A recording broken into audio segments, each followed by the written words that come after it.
hari ni saya nak ajar cara macam mana nak setting untuk wire minyak dia lah. Nak bagi dia tegang, tak nak bagi dia banyak free. Nak setting dia macam mana?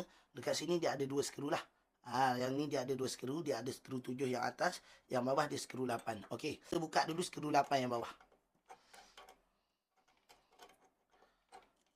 Okey, bila kita dah longgarkan skru 8, okey.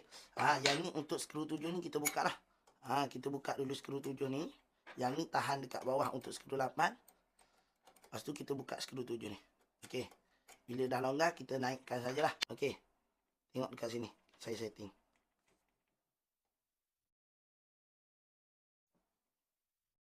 Kita naikkan. Ikut atas keselesaan masing-masing. Tak nak bagi dia free banyak mana. Okey. Bila dah sesuai untuk keselesaan. Okey. Yang bawah ni.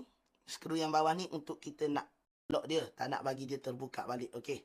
Bila kita dah ketatkan sampai rapat. Kita ketatkan menggunakan span 8 pula.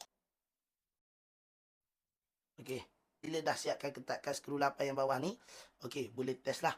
Wire minyak dia. Dekat throttle tu. Ada free banyak lagi tak? Kalau free banyak lagi. Boleh adjustkan naik lagi. Kalau dah rasa okey. Dah siap lah. Okey. Tu saja apa yang saya nak ajar untuk hari ni lah. Nak bagi throttle dia tak banyak free. Okey. Tu saja yang saya nak ajar hari ni lah. Untuk wire minyak yang jenis ni. Dia ada 2 wire minyak. Ada yang jenis L. Ada yang jenis straight macam ni lah. Okey. Sudahkah anda belajar? Sila komen dekat bawah.